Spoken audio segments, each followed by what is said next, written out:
Welcome to another fun-filled edition of Second City Sports Zoom Style. Zoom style. Along with Lakeena McGee, which is she, I am Sidney Brown, which is me. You can follow yours truly on the Twitter and the IG at SidKid80. Once again, that's SidKid80. That's SIDKID80. That's SIDKID80. You can follow me at Keena McGee on the Twitter and at Keena_McGee on the IG. You can catch this show, Second City Sports, first on YouTube at War Media every Monday and Friday. Once again, you can catch Second City Sports right here on YouTube at WARR Media every Monday and Friday. Our podcast schedules is still the same. You can catch our audio version of this program, Second City Sports, courtesy of War on Anchor, which kicks you over to Spotify, iTunes, SoundCloud, Stitcher, Google Play, and the iHeartRadio app. Is available on all podcast platforms. Make sure you type in the search engine box WARR on Anchor. You can go to our website, weareregalradio.com. That's WEAREREGAL radio.com. And you can follow us on all social media platforms. That's Facebook, Twitter, and Instagram at War Media. Once again, at WARR Media. That's Facebook, Twitter, and Instagram. Say that 5 times fast. Thank you very much in advance for your support. Like, share, subscribe, and tell your friends. And we are unapologetically fun. But Lakeena, since we are broadcasting live from Chicago, we had to start off with some bad news. So let's go to the north side of town. The Chicago Cubs are currently 6-9 on the season, and they are in 5th place in the NL Central after dropping 2 or 3 games to the Atlanta Braves over the weekend at the friendly confines. Friday's loss was ugly. They lost 5-2. They had a chance to come back in that one. They rebounded on Saturday with a 13-4 win, taking advantage of bad pitching from the Braves. But Sunday night's showing in front of a national audience was not good, as they would lose 13-4. Kyle Hendricks did not look good. Lakeena giving up 4 first inning home runs. In the offense, they tried to bounce back, but it just didn't happen. Lakeena, as we break down this series, now, as I said before the season kicked off, Kyle Hendricks, I know he had a bad performance on opening day, but he just hasn't looked good so far this year. I think he could turn it around, but if this is the Kyle Hendricks I think that we're going to see for the rest of the season, this Cubs team is in more trouble than we give it credit for. Now, I'm not going to put all the pressure on Kyle Hendricks. I know he's the quote-unquote ace of the staff, but if the Cubs could get at least an average or slightly above average Kyle Hendricks, they were okay. But if this is what we're going to see from him for the rest of the year, this Cubs team is in trouble. Yes, they have other issues that we'll get into as we go along here, but looking at that part of that game on Sunday night, it just wasn't good. Yeah, look, he admitted that August is not, April, I should say, is not the best month for him, the first part of the season. He's been very open about that, but he gave up 4 home runs in that game on Sunday against the Braves. He's the first pitcher to do that, Cubs pitcher to do that, and he's the 9th in MLB history to allow that in the first inning. So probably not the kind of stat that he wants to be, a part of, the trivia question. That's definitely not what you want to do. And look, I think, this pitching staff is, goes as everything else. Arrieta has been pretty decent. He's really been your best pitcher for the Cubs. And look, Hendricks, who's been supposed to be your number 1 guy, has had his struggles early on. I mean, look, this team itself is sort of baffling. They scored 13 runs on Saturday. You're like, okay, who are these guys? And they go right back to being exactly what they are. They give up 13 runs on a nationally televised game. So this team is just baffling all the way around. And look, they give up 14 hits to pitching, and unfortunately, look, the Cubs had 10 hits, but it wasn't enough because they were spot 6 or 7 runs the Braves were. So unfortunately, they weren't able to overcome that bad start by Hendricks. But unfortunately, I don't know what to say at this point, Sid. I mean, this is sort of who they are. And like I said, the only good news for the Cubs is that the rest of the division has not been very good. So that's probably the only sort of, mulligan that the Cubs have. But they need to sort of, like we said before, you can't lose the division in April, win a division in April, but you can easily lose it in April. So I think if you're the Cubs, you want to try to finish strong. And have everybody be cohesive, both your pitching and your hitting. Your pitching can't have a really good outing, but yet your offense doesn't show up. You can't have, your offense, but then your pitch has to back you up. So it all has to be cohesive. That's been the problem for the Cubs so far. You just touched on something that not Cal Schwarber, good grief, Cal Hendricks said just a moment ago that you quoted. He says that historically in April he struggles. And I kept hearing that the Cubs usually struggle in April. Okay, and it's early. How long can you use that excuse? And I know they have a tough schedule coming up. I know they start with the Mets at home coming up on Tuesday, which is today if you're listening via the podcast. But how long can you use that excuse, and how long can you say this offense is going to come around when the weather heats up, or something along those lines? And how long can you use the excuse that the NL Central is mediocre at best? How long can you rely on that? You have to go out and do your job. The only thing you can control is you. And so you cannot worry about the other teams in your division. Like you said, you cannot win the division in April, but you could lose it as well. And as I said last episode last week, coming off of that Milwaukee series, looks like this team is cracking. I know we're barely 2.5 weeks into the season, but from the frustrations that we saw from this Cubs team in that Milwaukee series, it looks like this team is cracking. And that's early, and we're barely in the third week of the season, and that's a problem. I agree with you in this. This is who the Cubs are, and I said this time and time again.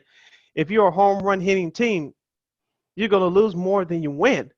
And we saw the Cubs offense struggle over the weekend, with the exception of Saturday's win. If you're a home run hitting team, you're going to cool off more times than you heat up. And as I said before, ever since they won the World Series now 5 seasons ago, this team cannot create runs. You're not aggressive on the base paths. You don't have any base stealers. I understand that the game of baseball has changed over the last several years. I get that. But you still got to win with the fundamentals. That's never going to change. And that's something that the Cubs haven't had since the World Series title 5 years ago. Which is unfortunate. I think I know letting Dexter Fowler go, I think right after that World Series, I think that they never really were able to find an answer for him as in the leadoff spot. I think that's what kind of started that downward spiral. And look, Baez hasn't been hitting very well. Contreras, he's had a couple of home runs over that series against the Braves. That helps a lot. Rizzo has been doing pretty well. KB's kind of been on and off. Hayward has been sort of up and down too. So you can't really afford your guys to be fluctuating. And look, like I said, I mean, they're in last place right now. They actually have after this recording, they actually have a better record than the Yankees. We'll get to them in a little bit, but it's sort of like, I mean, look, at this point, I really don't know. I really don't have an answer. I mean, unfortunately, this is sort of what this team is. And look, I'm hoping that they can get it together, but again, Contreras is leading your team in both batting average and home runs, and as well as on base percentage, that's good. But again, yes, Baez has RBIs that leads the team. But again, where are Jock Peterson? What happened to that Jock Peterson we saw in spring training? Ian Happ, he's had his struggles, and but other than those guys, I mean, what are your rotation guys? I mean, Jake Arrieta has been pretty solid so far.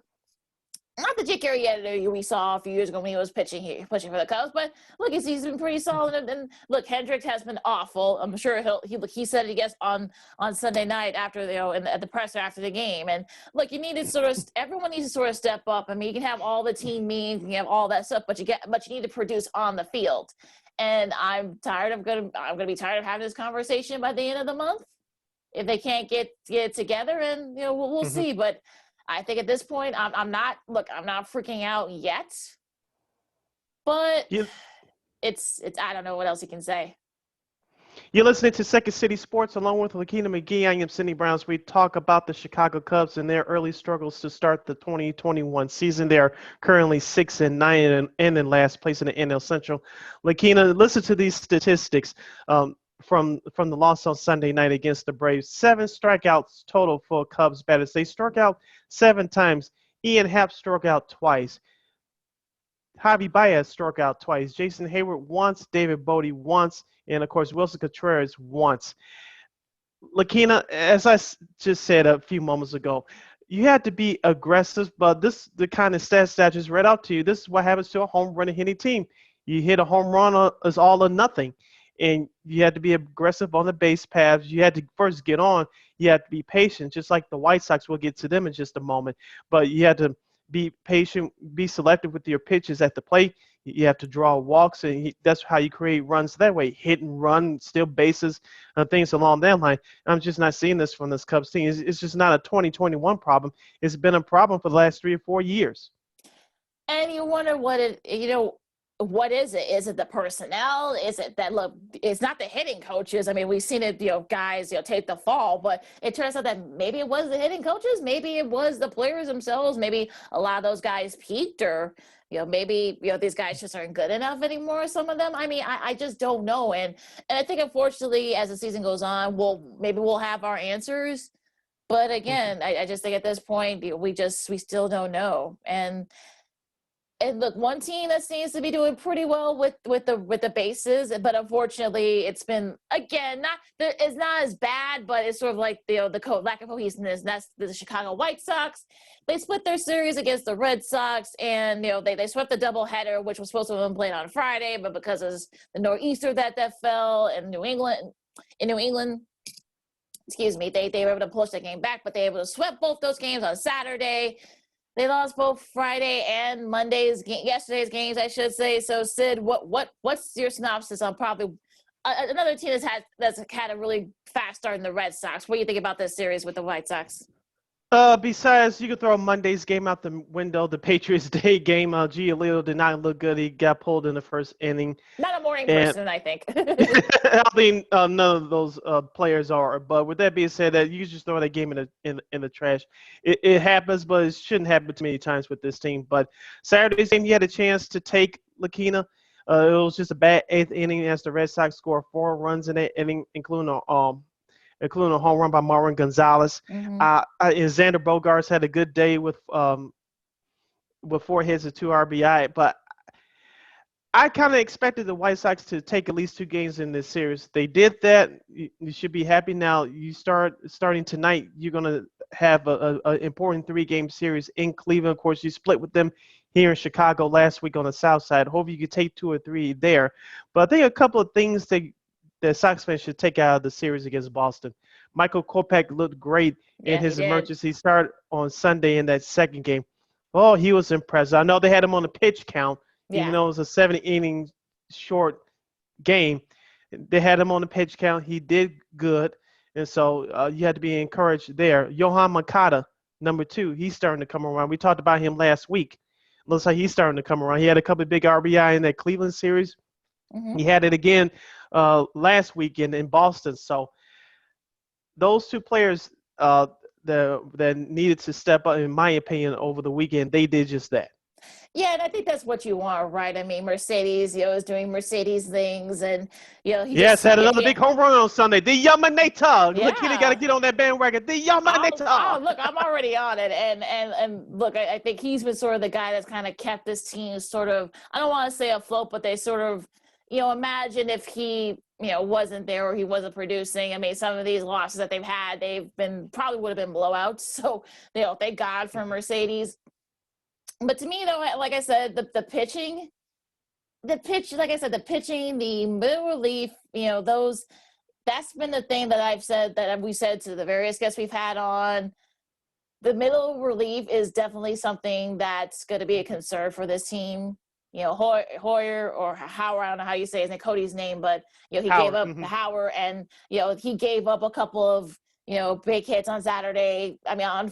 That's what led to that loss. And, Marshall's been kind of up and down too. So, they kind of wasted that particular start by Cease on Friday. I mean, on Saturday, the first game in that, the header, but I think that, I think that this is something that needs to be, like I said, this is probably going to be a problem. Not as big of a problem. I think, look, the White Sox actually have the run production to kind of, overlap the whatever pitching inconsistency that they get. But look, Cease had a nice start, but it was wasted. Kopech had a great start too. Even though it was sort of literally a last minute start. He actually pitched very well. I think if you're Kopech, he can kind of be that back end starter that a lot of people thought he would be. So, hopefully I want to see how he does, if they do let him, if Lewis do let him start, in the later games, but we'll see in that sense. And look, like I said, the pitching, the middle relief pitching has sort of been kind of the issue we all thought it would be, but look, it's a long season. I'm not too worried about it. You're right under 500 in a Central Division, AL Central Division. It's actually turned out to be kind of competitive that we thought it would be. We'll talk about that in a second. But, look, I think you got to be feeling pretty good. I mean, the Red Sox have had a hot start. One more, you can say J.J. Martinez. I think he just hit another home run too, or drove in another runner. I don't know. I mean, Divas has been playing very well for them. Hernandez was playing very well for them too. So that we'll get to them in a second, but that Red Sox team's actually been pretty good. But back to the White Sox for a second. I mean, look, I think you got to be feeling pretty encouraged if you're a White Sox fan. Yes, their record could be better, but it is what it is. Also, too, you had to take a look at the return of Tim Anderson. He's been on fire since he returned to action last Thursday against Cleveland. Of course, he had a home run in the game one of the doubleheader on Sunday off a first pitch in Boston. Yep. His defense hopefully could become solid as the season goes along. But at the plate, he hasn't missed a beat. Luis Robert too. He's starting to come on as well. His defense has been okay since the first week of the season. I expect his defense to get better. But at the plate, he's been swinging a hot stick too. So there's, like you said before, there's some encouraging signs coming from this offense. The offense is not going to be a problem. Of course, there will be times that they cannot take advantage of runners in score position. All teams go through that. It's a stretch that you just don't have it. But overall, this offense is not going to be a problem for the White Sox. It's just that middle relief, like you said, Lakeena, which has been a big hole to start this season. I'm not going to give up on them just yet. Remember, I was screaming about Liam Hendricks, the closer, a couple of episodes ago. He's starting to turn it around. Like you said, Evan Marshall, he started to turn it around last week. So I'm not as down on them as many people are. But the Sox need to shore they up. They have time, but they need to turn it around here quickly. So, like I said, I'm not going to throw the baby out with the dirty bathwater. So the Sox, can they be better? Yes, and I think they will get better. But right now, don't get down on them. Then right where they have played. They're right where they should be right now at this point. They're right where they should be. As Pro Football former head coach Bill Parcells famously said, "Your record, you are what your record says you are." Yeah, say that 5 times fast. But you get what I'm saying. Yeah, but I totally get it. And like I said before, I mean, I think you should be encouraged. That's a hot Red Sox team right now. And look, you split the series with them. It's okay. Look, you're sort of trying to get everything, sort of shored up. I mean, the offense of the White Sox isn't going to be an issue. That like I said, we've said this multiple times. That's not going to be the problem. It's going to be the middle relief, with Marshall and Uday and them. So, and it's just, look, I think people should just chill. We know a lot of White Sox fans, and they're already freaking out, like, well, this team sucks and La Russa should be gone. And I think we're going to be saying this a lot during the season. People should just chill out, okay? It's crazy. Yeah, like I always say, especially you read some people's comments on social media, you listen to all the talk shows, just take it with a grain of salt. There's a lot of overreaction, and just trust your own eyes and have make your own judgments yourself. You have to watch the games, listen to them for yourself, because people's opinions sometimes can be led astray. So you can just take what people say, especially on social media, with a grain of salt. Now, looking at the White Sox schedule, they start a quick 2-game series in Cleveland tonight. If you listen to us on our podcast version, which is Tuesday, both games, both tonight and tomorrow's game, which is Wednesday, will start at 5:10 p.m. Central Standard Time. Carlos Rodon will start the first game against Dan Plesac's Yeah, nephew. nephew, Yeah. um, Zach Plesac. Of course, he was a part of that game on last Wednesday with the no hitter. The Sox tattooed him for 8 runs. We'll see if that history repeats itself. And of course, there's an open spot for Wednesday's game for the White Sox in terms of who's going to be the starter. But hopefully, Lakeena, you should not come out no worse than a split in Cleveland, especially as I mentioned before, given the fact that the Sox split that 4-game series with Cleveland here in Chicago last week. Hopefully, you come out there with a split, and then you come home next weekend for a big 3-game series against Texas. Texas is a young ball club. They're not supposed to be good. You're back on your home turf. You should take care of business there. And then, of course, by this time next week, you'll host Detroit for a big 3-game series. Yeah, So they got you have a 9-game homestand coming up. That's with Texas, Detroit, and Cleveland yeah, and you should to wrap be up the month and going into May. yeah, you should be able to kind of have a I don't think it's reasonable to say that this team should not finish no worse than 500 at the very least against these teams finishing up the month. I just think that Exactly. I just think yeah, you just have to it'd be disappointing if they finish less than 500. That there's no excuse. There really Of course, isn't. the big injury news for the White Sox, of course, starter Lance Lynn Yeah. between games 1 and 2 on Sunday was placed on a 10-day injured list with a shoulder injury. Hopefully, there's nothing serious with that. Of course, Michael Kopech, that's why he got the emergency start on Sunday. Kopech will be in the starting rotation until Lance Lynn hopefully gets back soon. Lance Lynn will miss one start. Lakeena, as we said in our last episode, the plan is for Michael Kopech to start. But with Rodon's no hitter, it may have pushed those plans back a little bit. I know Kopech's in a rotation now on the emergency basis, but you kind of like to have those guys, those in-between guys on your team. And this is what Michael Kopech is. This is what his role is right now.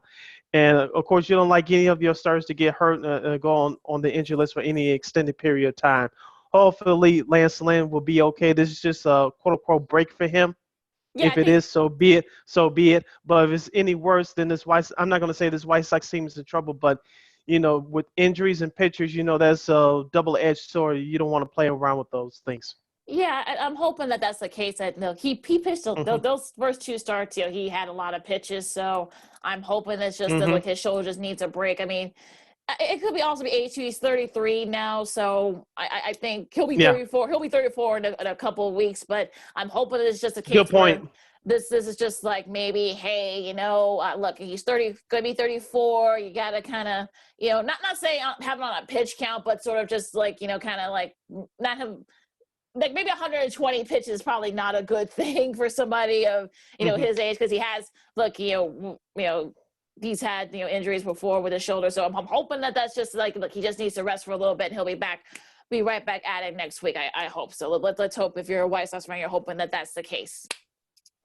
Yes, you're listening to Second City Sports along with Lakeena McGee. I am Sidney Brown. As we now go to the rest of baseball. Lakeena, let's start off with the headline series from this past weekend. The Los Angeles Dodgers, the LA Dodgers. Pardon my bad, Vince Scully. The world champion Dodgers take 2 out of 3 in San Diego. The Padres avoided the sweep on Sunday. Of course, the Friday's action, let's see if we can get my computer screen up in here. The Dodgers won the opener 11-6 on Friday. Saturday's game was a classic 2-0. Of course, the Padres got the best of the Dodgers in a 5-2 win on Sunday afternoon. Lakeena, I watched just about every minute of that series via my computer.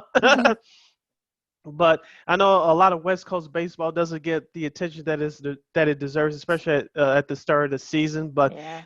that series felt like a playoff series. I know San Diego is the little brother to the LA Dodgers. I know both teams, of course, play in the same state. They're in the same division. I know that the Dodgers swept in last year's playoff series. But San Diego, I know they have a chip on their shoulder, but I don't consider this a rivalry until you beat that team that you're chasing multiple times. I know, like I said, the Padres avoided the sweep on Sunday, but the Dodgers, they didn't start all that trash talking nonsense. They did what they had to do. They made the plays when they had to, and their starting pitching was stellar this weekend. So they deserve to take 2 out of 3 from from the Padres. Now, the Padres ball club, I still think they're going to be good, but they still have a little bit of ways to go to get over the hump of catching the Dodgers and beating them in that division. They needed that. They needed that. The Padres needed that Hosmer RBI late, I think, because Mm-hmm. they were about to get swept. So thankfully, he Yeah. was able to kind of save that series for the Padres. And look, I think the Dodgers, like we've been saying these last first couple weeks of the season, they're showing you why they're they're defending champs. They're showing you why they have the best record in the majors right now. They're pitching, their hitting has been really good. I mean, Justin Turner has had some timely hits. Mookie Betts, we saw that great catch that he had that could have tied Yes. had he had not timed that thing just right. That would have tied the game that would win to extra. So just an amazing catch by him, showing you why he's one of the top. That was Saturday's game. Saturday. So look, I think I'm not they play again this weekend, which next week I should say, which is sort of like weird because you have your two division rivals playing each other that early this season. I know some people are like, wait a minute, they're playing again. All right, look, it's all for COVID, restricting the COVID and the travel. So that's why they're doing that. If you look at the other divisions, they're doing the same thing. So it's not a big thing. So I think this could be a really good rivalry. But like you said, so they need to beat them like in the playoffs. They need to beat them they'll have more series against them. So again, the Dodgers aren't really, they're letting their game do the talking, which I think I appreciate that. They're not like trash talking the Padres. They're like, look, we're just going to do our thing. And look, hopefully, this could be a start of a really good rivalry. But like I said, I mean, look, the Padres needed that win on Sunday to, stave off the sweep that that was just a great series all around. Here's the thing about the Padres. You look at those 3 games from the weekend. They had a chance to win every last one of those games. So I don't think they're that far away, but they just got to get over that hump. I thought Friday's game they were going to win, especially after Fernando Tatis Jr. Hit that home run in the 5th inning. Of course, he had some bad moments on the field too, especially in that first game on Friday. But you had other players like Machado and, like you said, Hosmer came through in that win on Sunday. So they have players, and don't forget Will Myers as well. So they have players. They just got to get over that hump. Now, I want to talk about Saturday's game for just a moment, Lakeena. That was a great pitchers duel between Clayton Kershaw and Yu Darvish. Yu Darvish kept the Padres in that game. And it goes to show you that this Dodgers starting pitching staff is right along with the White Sox could be one of the best, if not the best starting staff in baseball. Okay, now if you're the Padres, just like I always say about the Chicago Cubs, you can't depend on your power all the time. You got to be aggressive, take walks, be aggressive on the base pass, create runs that way. So you have to do that, especially against good starting pitching. You're not going to face everybody's trash 3rd, 4th, and 5th starters. You had to be aggressive against these top pitchers in baseball. Yeah, I mean, look, I think this is why they kind of went for it. They're going for it now. And look, like I said, as the season goes on, we'll see. I mean, like the Padres have kind of been up and down. So they're 10-7 as of this recording. So I don't think they're going to be there long. I think they'll be right up there with the Dodgers. I mean, I don't think the Dodgers are going to run away and hide from the NL West because I think that there's too many.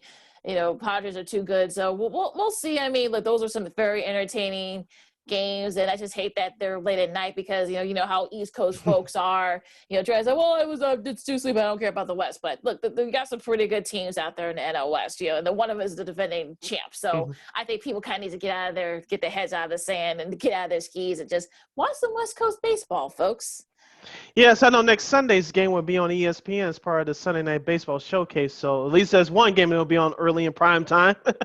Oh yeah, we'll see how both teams are by that point. So that should be very interesting. So who else in the majors is impressing you so far? Whether it's team, player.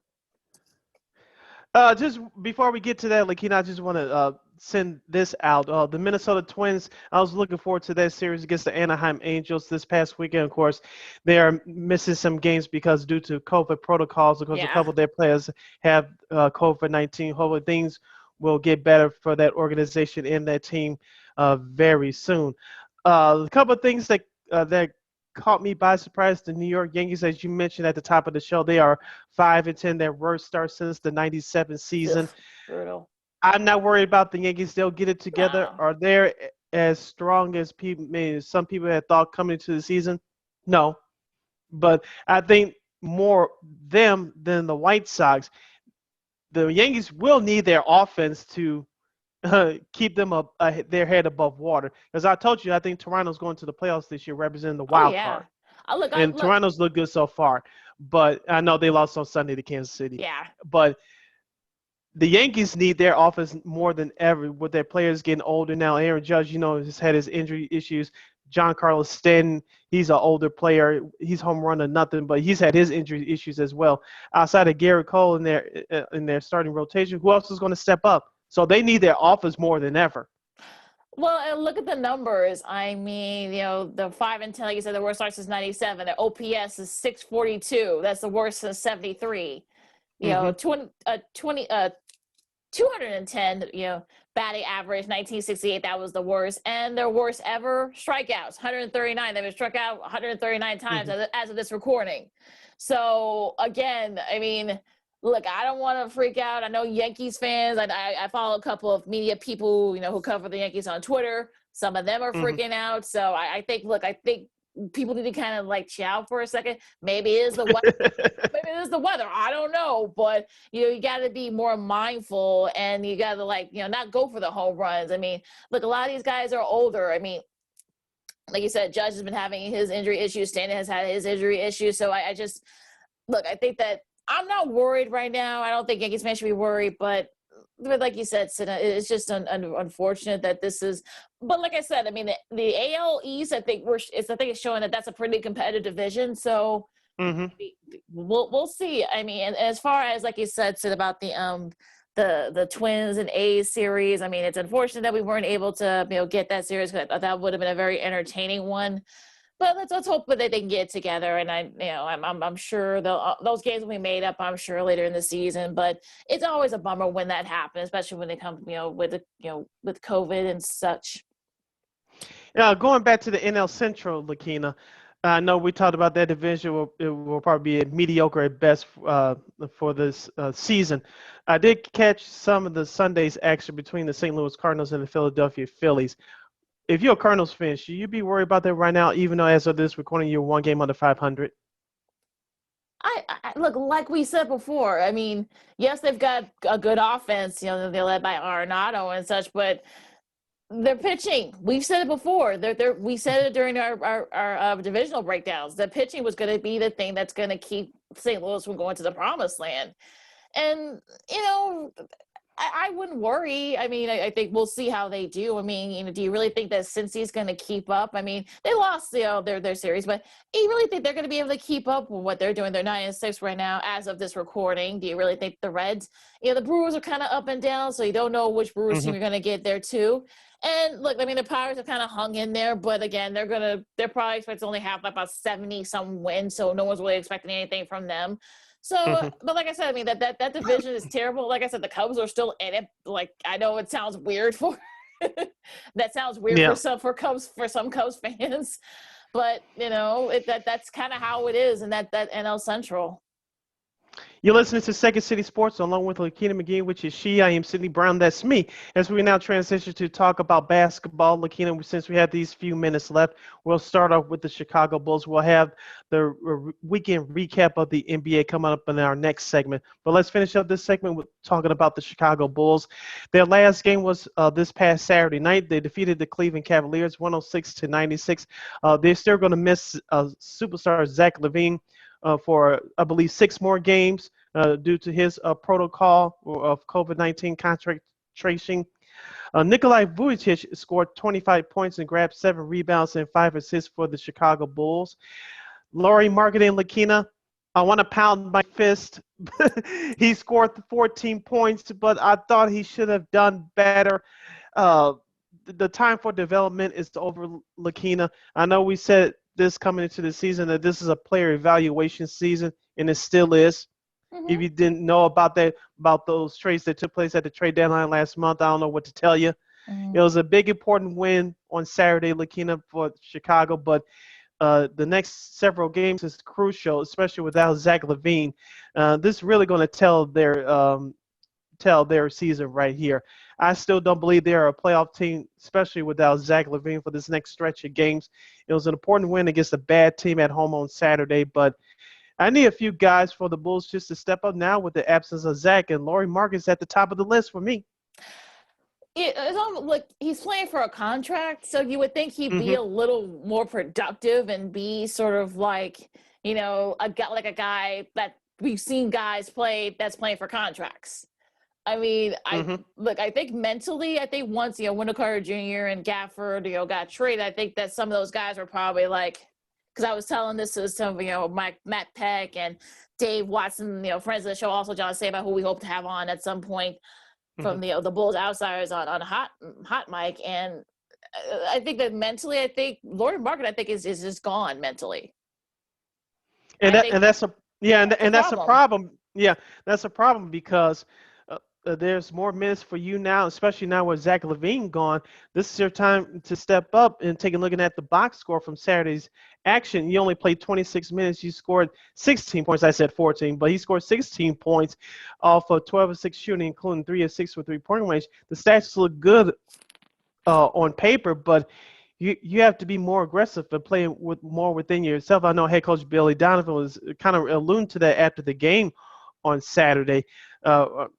I want to see more. I hate to use this word. I want to see more dog in Lauri Markkanen. Do you want it? I know that's been a question that's been floated around about him around the people within the organization ever since he's been here, especially the last couple of years. Do you have that dog in him? Are you that type of player that can not necessarily put the team on your back, but just kind of step him and say, hey, I'll carry you guys. I'll do what needs to be done to help my team win.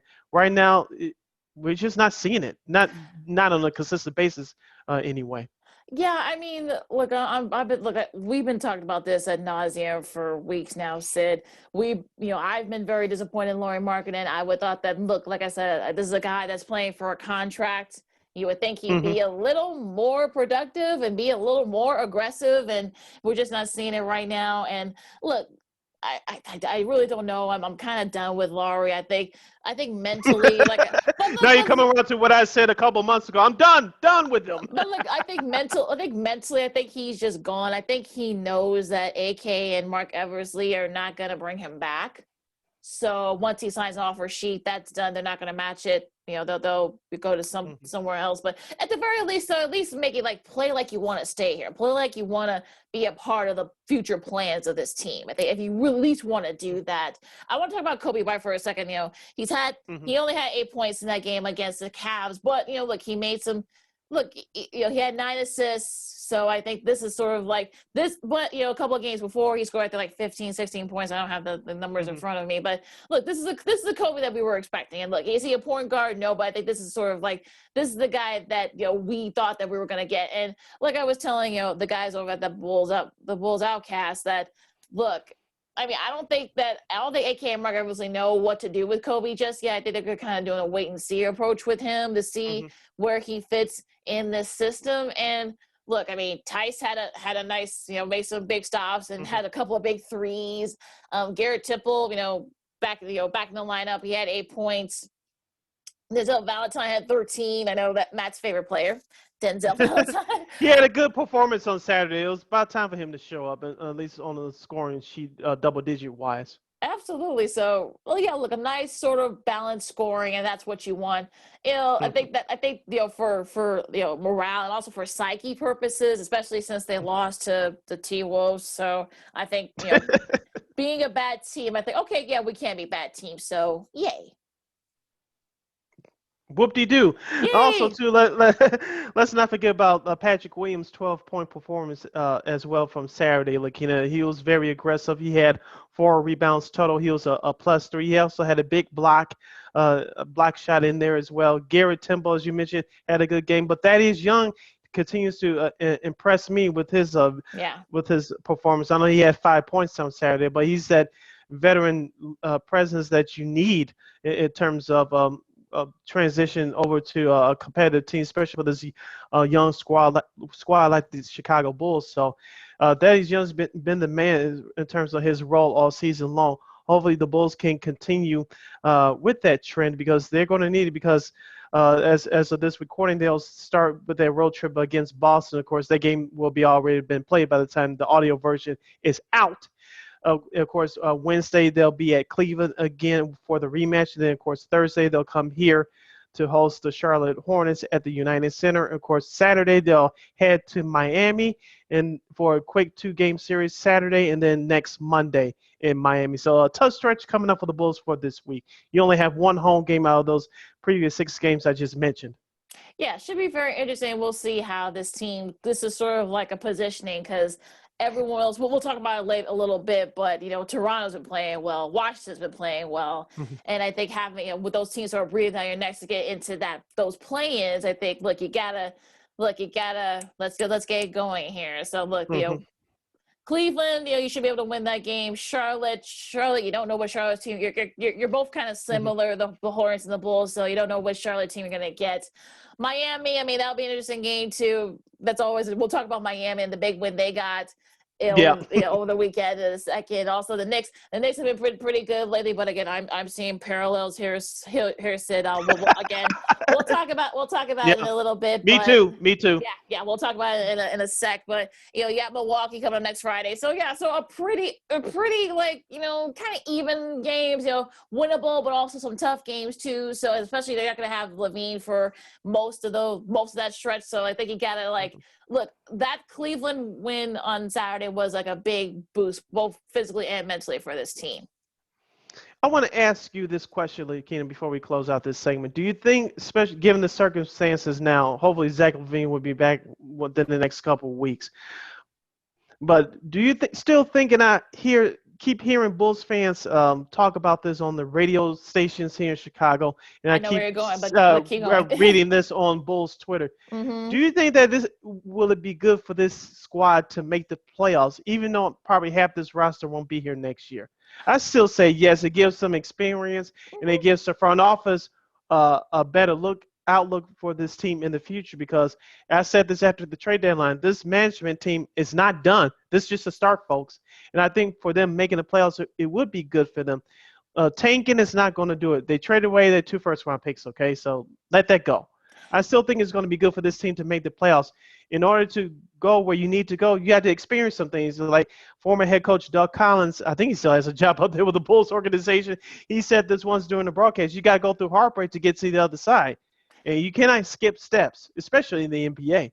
Yeah, and I'm so fascinated. Bulls Twitter is so entertaining. I mean, because you got to take it with a grain of salt. You can't take everything so seriously. Well, yeah, and that exactly. So I look at the folks that's like, well, maybe they should make the playoffs, or maybe they should trade Zach LaVine, maybe they should. I think people are I think they're suffering from PTSD. I don't want to make fun of it because I know I have some friends in the military that have stuff that do suffer from it, but I'm using it in a sporting sense that, well, they should trade Zach LaVine, or they should not make the playoffs. They should just tank for Kate Cunningham and another thing. Look, I think this is sort of, if they do make the play in, which look, they're very likely. We'll talk about the series later on, but Toronto, the Bulls, and the Wizards, they're suddenly playing better.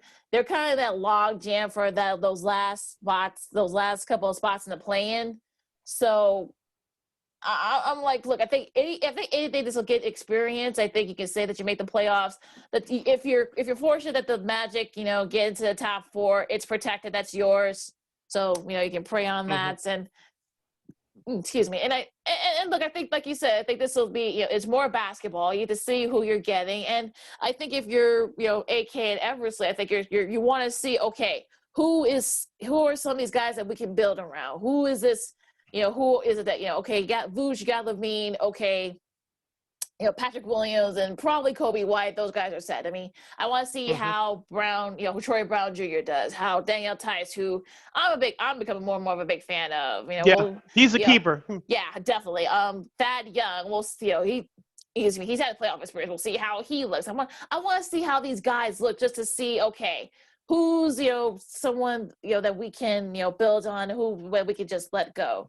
And I think that's what you want, especially if you do want to make the playoffs. If you're an upstart team, because you can tank, but again, what does that leave? Like you said, Sid, unless you get a top 4 pick from Orlando, I mean, there's really no sense in tanking. So tanking should be out the question. If you're a Bulls fan, you want this team to win as many games as you can, even though given the current circumstances, especially involving Zach LaVine. You want this team to be competitive. This is about the long haul. If they make the playoffs, great, which I think they should. But this is about the long haul, about the future of this organization. And like you say, Lakeena, I keep saying this again. This was a player evaluation year anyway. So for the players on that roster, your career is on the line, jobs on the line. So this should be more than incentive enough to go out and do your best and win as many games as possible. You have a competent head coach in Billy Donovan. He's not the issue. No. Oh no. So it's No. up to the player. It's up to the players to execute and go out and do their best. And I think that's what you want, right? I think you want those guys to sort of be kind of like that, be that sort of like that team that you can build upon. I just think that that's what you want. And I kind of feel like this is sort of a thing where I think that Bulls fans should be cheering for. They should be cheering for development. They should be cheering for, okay, who's going to be the best fit? Because I think the Eastern Conference it's there for the taking. I think, but we'll talk about the rest of the NBA in a little bit. But I think the Bulls are they there up there with the Philly and the Nets and the Milwaukee? No, they're not. They're not even like in the 4 or 5 range yet. They're not. And I think that this could be a good building block. It probably could be a good free agent destination for some of these free agents that are coming up. And you can, if you're fortunate to get that top 4 pick, even better. So I think the playoffs is good for the Bulls. Is only for development, for morale, and also to the physicality, and see how you measure up to some of these lower tier teams in the East, and see what you can do. All right. Segment number 1 is in the books. Segment number 2 is on the flip side. On the other side, we'll talk about the rest of the association, the good, the bad, and the ugly from the weekend. Of course, we'll also preview some of the key games coming up for this upcoming week. We'll get to Lakeena's quick football nuggets, and we have another celebrity guest host for the TV show Jeopardy. We'll tell you who that is, plus a whole lot more. You're listening to Second City Sports along with Lakeena McGee, who is she? Which is she, I should say. I am Sydney Brown, which is me. Stay tuned. Welcome back to the second half of Second City Sports Zoom style. Zoom style. Along with Lakeena McGee, which is she. I am Sydney Brown. That's me. You can follow yours truly on the Twitter and the IG at SidKid80. Once again, that's SidKid80. That's SIDKID80. That's SIDKID80. You can follow me at Keena McGee on the Twitter and at Keena_McGee on the IG. You can catch this broadcast via YouTube, Second City Sports, every Monday and Friday right here at War Media, I should say. Right here on YouTube at War Media. That's WARR Media. That's every Monday and Friday. You can catch the podcast every Tuesday and Saturday at War on Anchor. Once again, at WARR on Anchor on all podcast platforms. You can go to our website, weareregalradio.com, for more details. And you can follow us on all social media platforms, Facebook, Twitter, and Instagram at War Media. Once again, at WARR Media. That's Facebook, Twitter, and Instagram. Thank you very much in advance for your support. Like, share, subscribe, and tell your friends. And we are unapologetically fun. Lakeena, let's get back into it. The rest of the basketball world had some good games over the weekend in the association. Let's start off with last Sunday's game down in South Beach, Florida, where the Miami Heat prevailed over the Brooklyn Nets by the score of 109-107.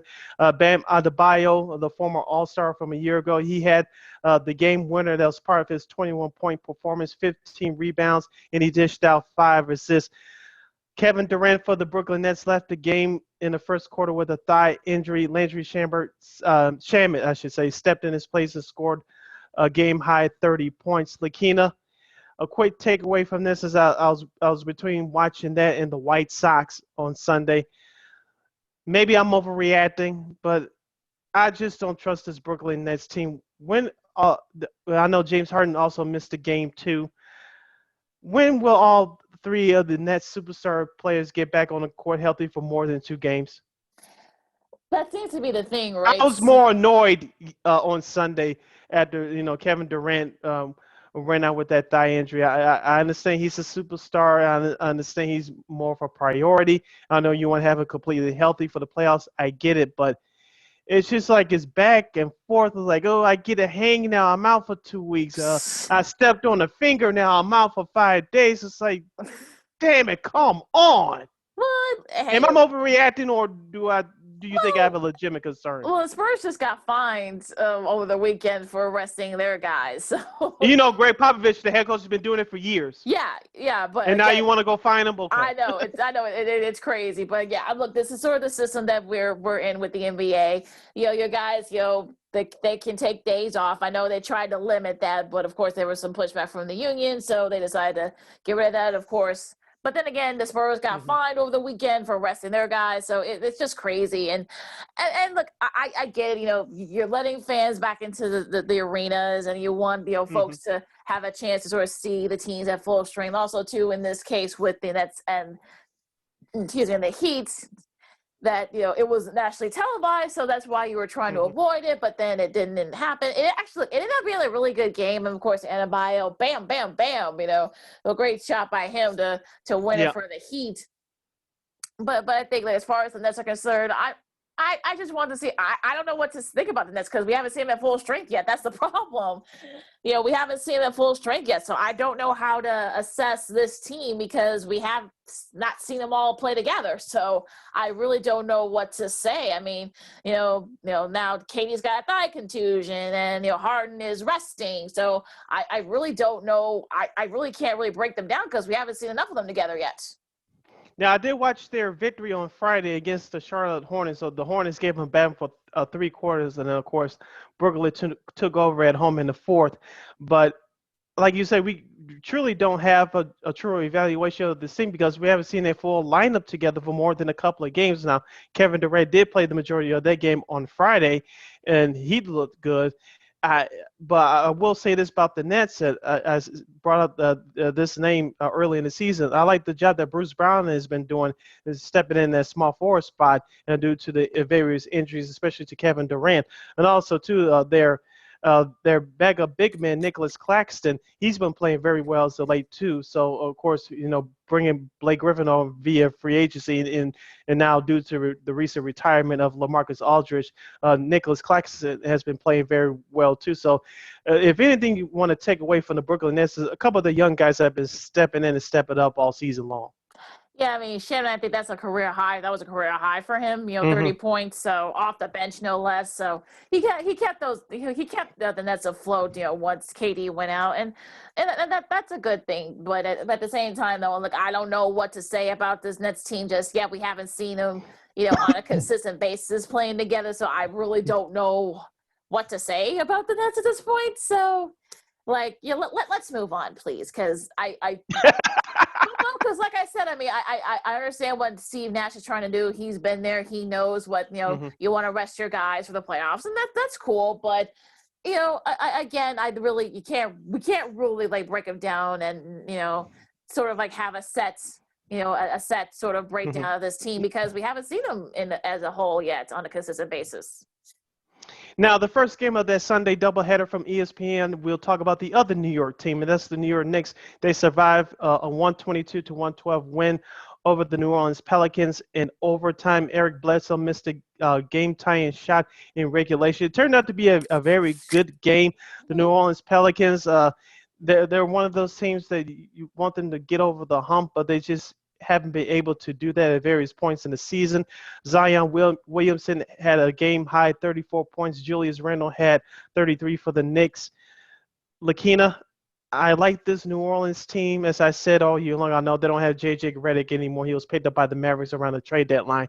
But they're not a playoff team. I want to see them in the playoffs, but the Pelicans are not a playoff team. On the flip side, as I said before, and you kind of reminded myself and the listeners too, because of the jam-packed Eastern Conference spots 5 through 10, the New York Knicks will make the playoffs, but they would have earned it because they're playing very well right now. You could argue that they've been playing better than the couple of the top tier teams in the Eastern Conference since the All-Star break. Tom Thibodeau, a real head coach for that Knicks franchise, has made a big difference. But besides Julius Randle, Nerlens Noel made a huge difference, especially yesterday with 12 points and 8 rebounds.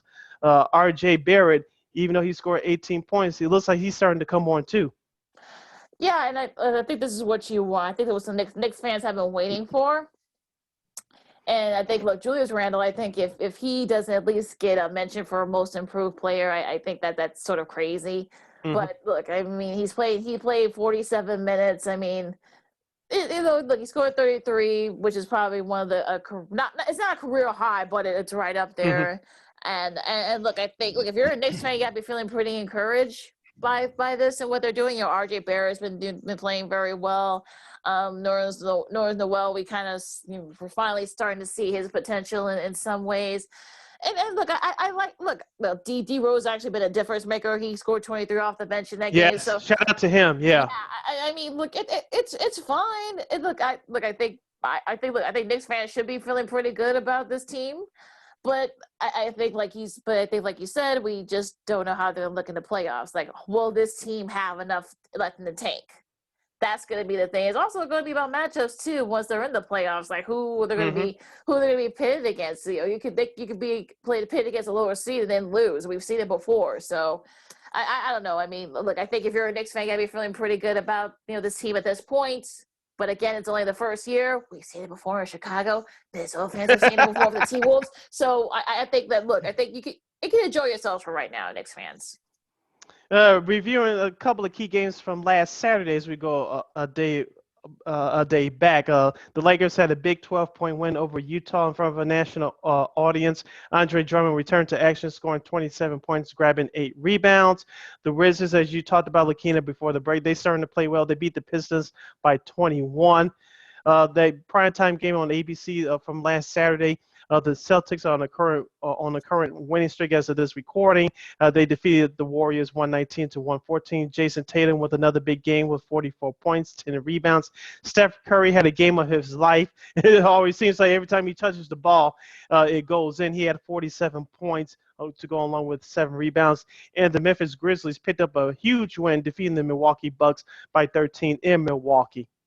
We'll start with the Warriors Celtics game for a second. Tatum, he joined Larry Bird as the only Celtic with multiple 40-point, 10-point rebound games at 23 or younger. He had I think Bird had 3 or 4 when he was younger. So that's just crazy that Tatum's been able to do. Also, Steph Curry, he's the third player, 33 or older, to record 4 40-point games in a calendar month, joining guys like MJ and Kobe. So that's another big accomplishment for him. The fact that he's still doing all this at 30 and in his early 30s is just remarkable. As much wear and tear as he's had right now, he's still playing at a high level. So you got to commend him for that. Also, Westbrook, I mean, his 25th, he had his 25th triple double on Saturday. It's his fourth season with at least 25 triple doubles. That's the most in NBA history.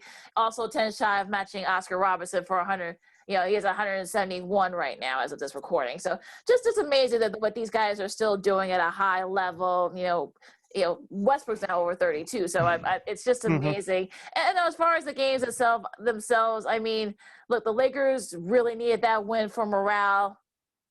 I know they were. I know that they were. The Jazz were without Mitchell because he's thankfully for him it's not a serious injury, but he will miss a lot of multiple games, so we'll see how far far they go with that. But like I said, I mean, look, Drummond's doing exactly what I'm sure Lakers fans were expecting to do. Also Schroeder, KCP, I mean, that's who you want.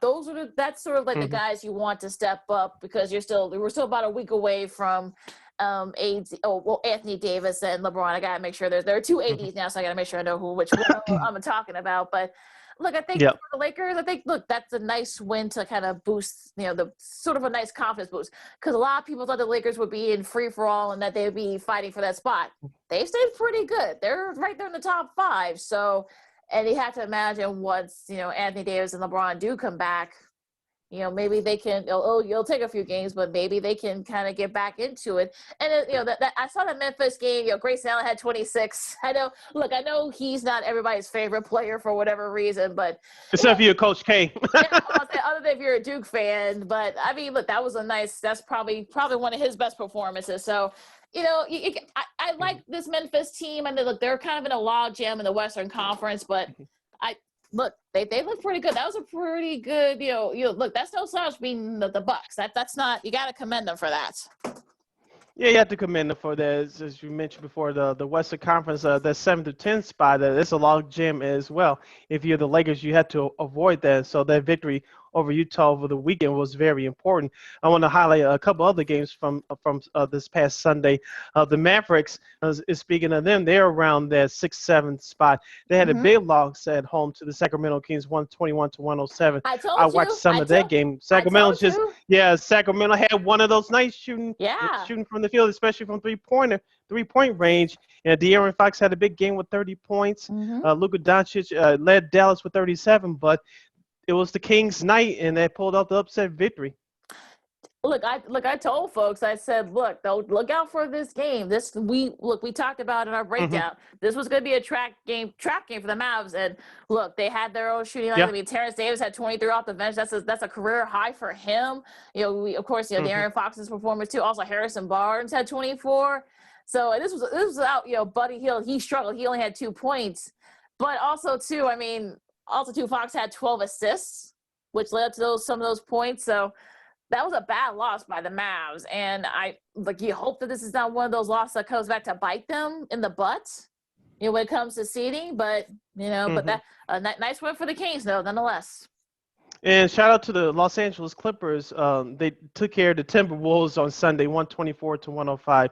Kawhi Leonard had a big game. Paul George had 23 points and 7 rebounds. Nice performance by them against a pretty. It could be, the team was a pretty scrappy, so I think that's a nice win for them. And the Clippers are kind of like quietly, I Hmm. think, look, no one's really talking about them, which I'm sure if you're a Ty Lue, that's probably a good thing, because you don't want to. We saw what happened last year, so I think maybe that's a good thing that they're kind of like sneaky up here, like, we'll just be over here, doing our thing, and they've done just that. They've won 8 of the last 10, so you gotta, feeling pretty good if you're a Clippers fan right now. Look at the Suns. The Suns just got a failed opportunity to get that top seed right now with the Jazz losing to the Lakers. Hmm. They got their butts kicked by the Spurs. I don't know if it was just an off night. I mean, it happens, but mentally, I really didn't know what to think of that game. When I saw the score, I was like, really? And then they didn't. And the thing is that they didn't have some of their top guys. Some of their guys they were rested. Some of their guys. That's how Yeah. the Spurs got fined. But they were able to beat them pretty easily. So I don't know what happened there. It's just one of those games in the NBA that some strange things happen sometimes. Where strange happens, the NBA. Occasionally. You're listening to Second City Sports along with Lakeena McGee. I am Sydney Brown. As we talk about the National Basketball Association. Before we move on, let's preview some of the key games for this coming week. We'll actually start with Tuesday's action. The TNT doubleheader. The first game will feature the Brooklyn Nets and the New Orleans Pelicans. I think at this point, Lakeena, we won't spend too much time on the Brooklyn Nets. So who's not going to play for the Brooklyn Nets? Who's going to play? We shall see about that. The second game of that doubleheader will be the Clippers and the Trailblazers. That should be a dandy. Portland starting to slip a little bit, Yeah. especially after their loss on Sunday at Charlotte. They need to get back on track. At 6:30 p.m. Chicago time, you'll have the New Orleans Hornets traveling to MSG to take on the New York Knicks. Should be a fun one there. A couple of scrappy teams going at it. Always fun to see.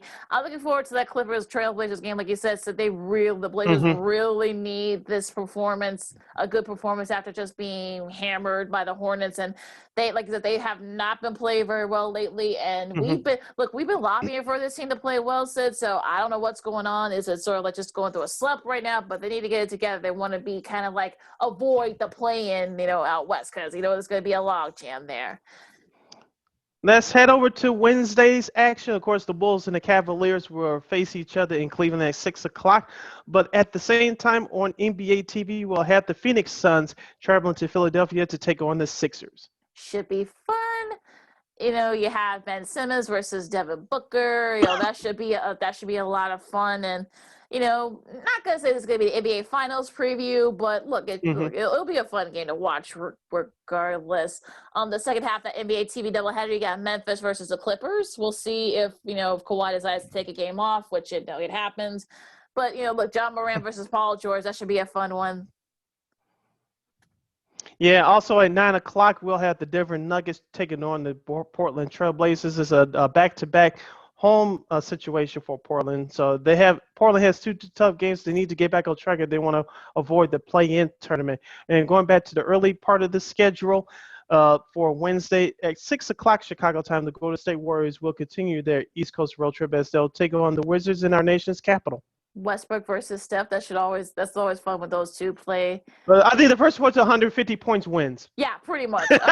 Also, I want to give a shout out to Denver. Denver, they've been 2-1 since Murray's injury. A lot of their bench guys have been stepping up for them, helping out Jokic. So you gotta sort of give them props to that. We'll see if they can keep it up. Okay, let's go to Thursday night's matchups. Here you got Phoenix. I'm surprised that this is not nationally televised. I'm kind of surprised by that at 6 o'clock on Thursday. You got Phoenix versus Boston. That should be a fun one over in Boston. Kind of surprised that they didn't get the national TV treatment, but that should be a fun one nonetheless. I'll be watching this game via my laptop. And also, at the same time, the first game of the TNT doubleheader for Thursday at 6 o'clock will be Philadelphia. The 76ers will travel to Wisconsin to take on the Milwaukee Bucks. There's Joel Embiid against Giannis Antetokounmpo.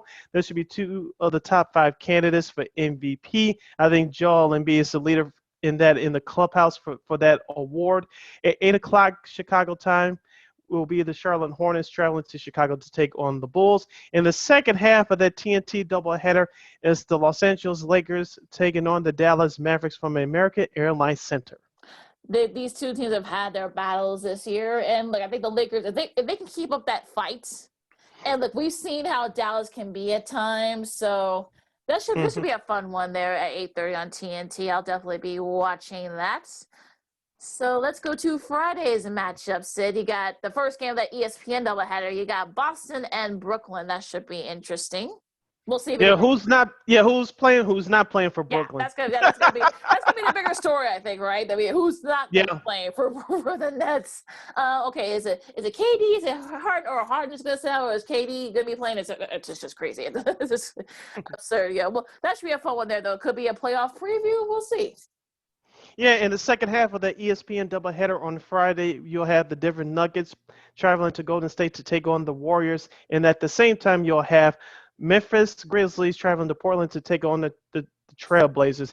Big 3 games at home for Portland this week if they want to make a move in terms of playoff positioning. Yeah, they want big game for both teams. Yeah, well, for Memphis, you want to try to get in and sort of avoid the play-in. Also, Portland, you're trying as much as you can to avoid the play-in. So, a lot, like you said, a lot of positioning there. Yep, and then going back to that Nuggets-Warriors game, as I said before, Denver is a good team. Of course, they're going to miss Jamal Murray. Thank goodness they did pick up Aaron Gordon, but Aaron Gordon's a good player, but he's no Jamal Murray. So, as I said before in our last episode, it's going to be a total team effort. And Jokic is going to have to step his game up, but the rest of the team is going to have to help him as well. Yeah, that will definitely be very interesting to see how long can Denver keep this up. And will the absence of Murray, will it be more glaring as the season goes on? I mean, that's why you did, for Aaron Gordon, that's why you did make the move to get him to. But then again, but it'll be interesting. We'll see what happens.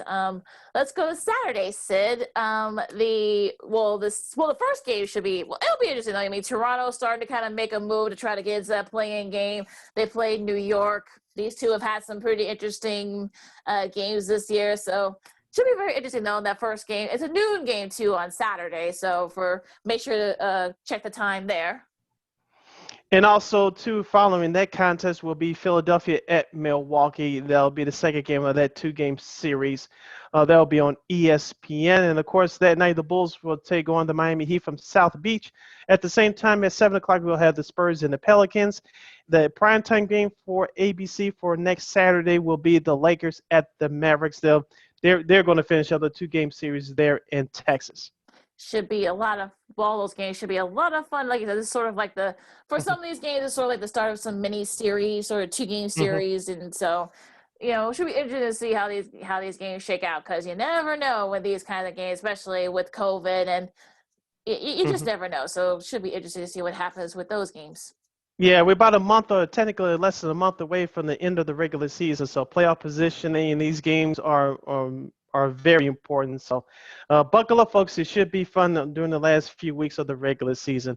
Lakeena, since we have a few minutes left here on Second City Sports, you have a couple of football nuggets that you want to share with us. Well, one news that just came across, they came across on Monday. Alex Smith announced his retirement. We saw, he won Comeback Player of the Year last year in the NFL, and just had a really solid career, 16-year career. We all saw what happened a couple of years ago with that horrible knee injury, and look, we saw his.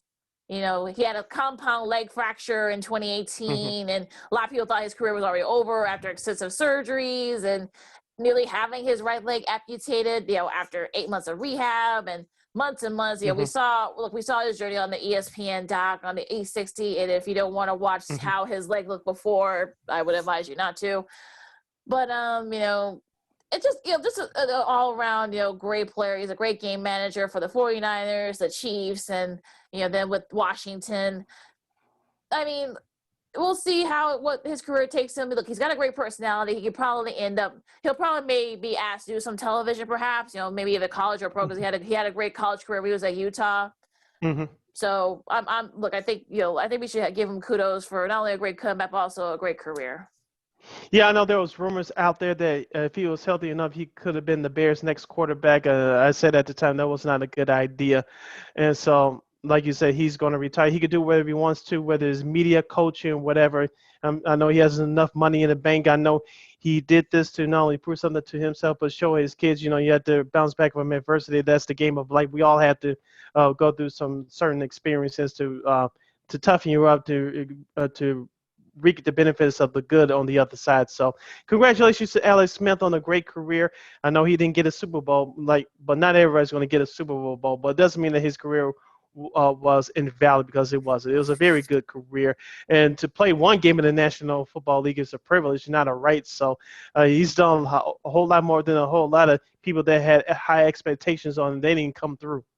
Yeah. So congratulations to him once again on a great career. Yeah, I know. He said that he thought that if he had been healthy, he would have played another year. But look, I think the fact that he was able to come back, from all the stuff he went through, almost having his leg amputated, like I said. I mean, that's a big, achievement of itself. And like you said, he can do TV if he wants to. He can even coach. He's very technically sound.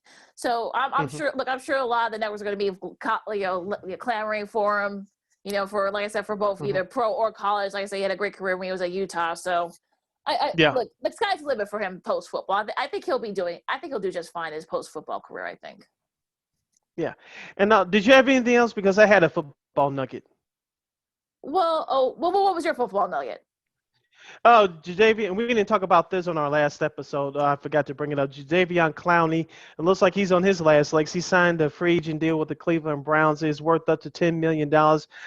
His last couple of stops at Seattle, then last year at the Titans, he didn't really give them anything. I think this is his last stand. I wonder if Cleveland can get something out of him.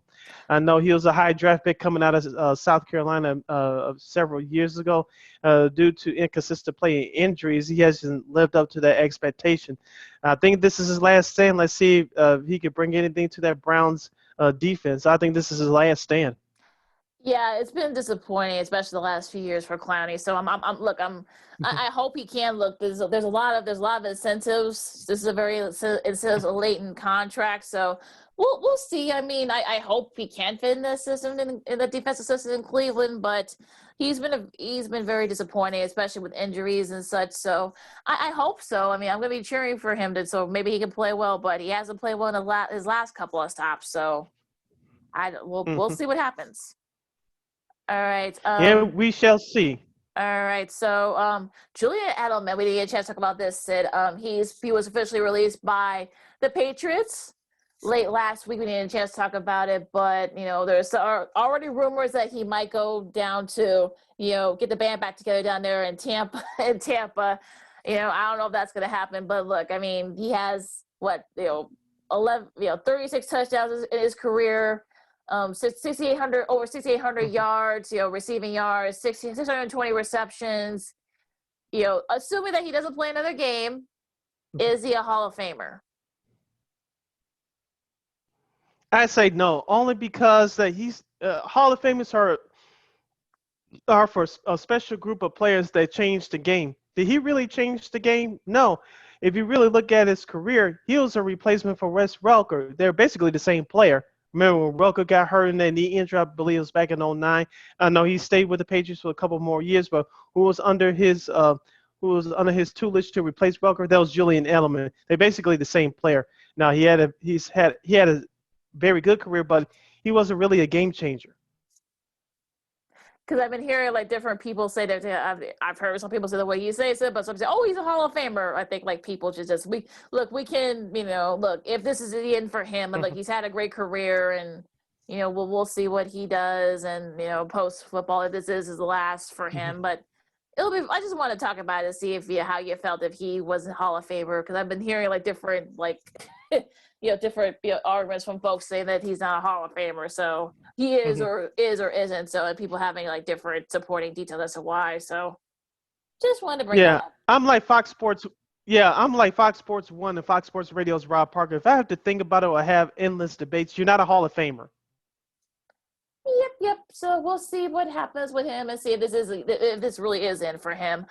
We will be talking about draft stuff later on this week. We know we got a couple of, the draft is next Thursday, starts next Thursday. So don't worry, we'll have some, hopefully we'll have some guests on to talk about it, with the Bears, what the heck they're going to do, because there have been rumors about what are they not going to do. But again, we'll like I said, whether who's San Francisco going to take at 3. I have my own. I have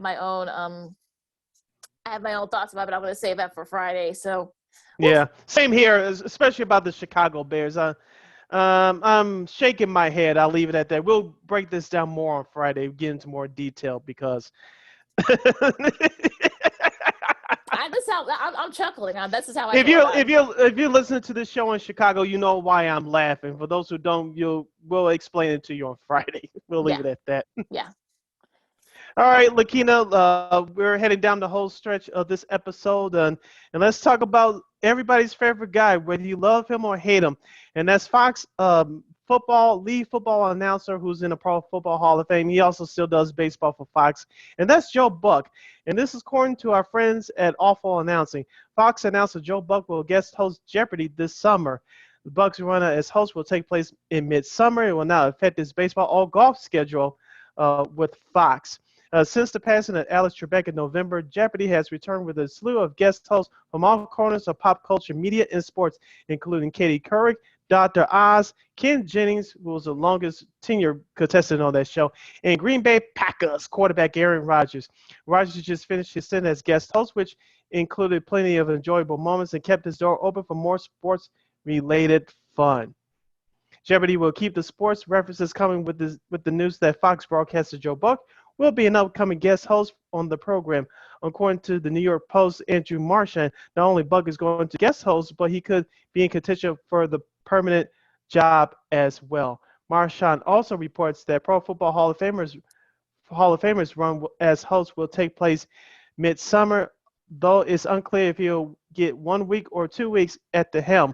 Whenever it does happen, the stint will not conflict with Buck's schedule upcoming for the MLB and NFL games on Fox. While Buck has plenty of critics, he's long since been proven that his aptitude for hosting TV programs, being able to banter with guests and interview subjects, making quips and roll with the punches, he has had high remarks according to some. As they did with Rodgers, the show can hopefully throw in a few references to Buck's most famous calls and moments.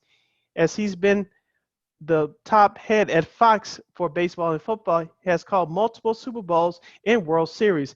There are plenty of stats and trivia to be mined. Of course, we all really hoping that one of the answers is this NFL receiver once performed a disgusting after scoring the touchdown that's referring to Randy Moss's butt-shaking performance in that 2003 playoff game against the Vikings and Packers. Buck will join other upcoming hosts on the schedule, and that includes Anderson Cooper, Bill Whitaker, Maya Bialik, for those of you that are our age and older, Blossom, Savannah Guthrie from NBC's Today Show, and Dr. Gupta, Sanjay Gupta. He's from CNN. Lakeena, we talked about this before we started recording. You wanted, I think, one person that should be in that rotation that may end up getting the job. tell us who that is. And those of you that is our age and older, you definitely remember this name.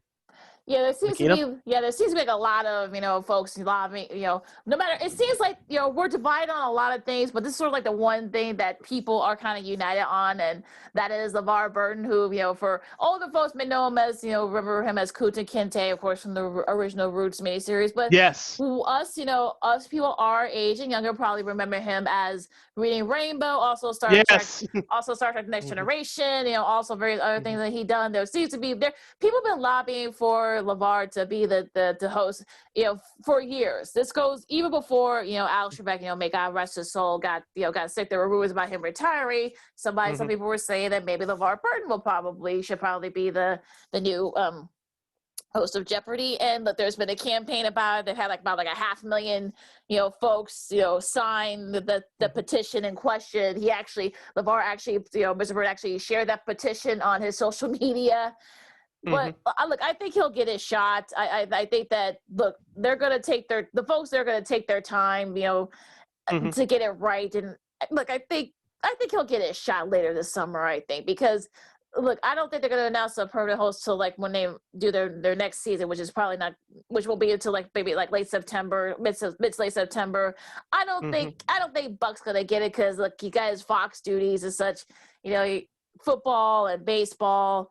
The only thing that works out because they're not really doing baseball yet, on Fox, not till about a month or two. So You're right. All the games are on cable right now of FS1. He's not doing all those games. They got other announcers doing those for the cable side. Right, and also too, when the fall hits, there's going to be a lot of preparation and stuff. So I don't I don't know if he wants to do all that. I think for some of these, I think for some of these people, it's more for I got some time to kill. Let's host Jeopardy. Maya Bia's got she's super smart too. She's got a PhD in I don't even want to try and announce what she has a PhD in, but she's super smart. Maybe Aaron Rodgers, maybe he's planning his post-football career after all this has been going on in Green Bay.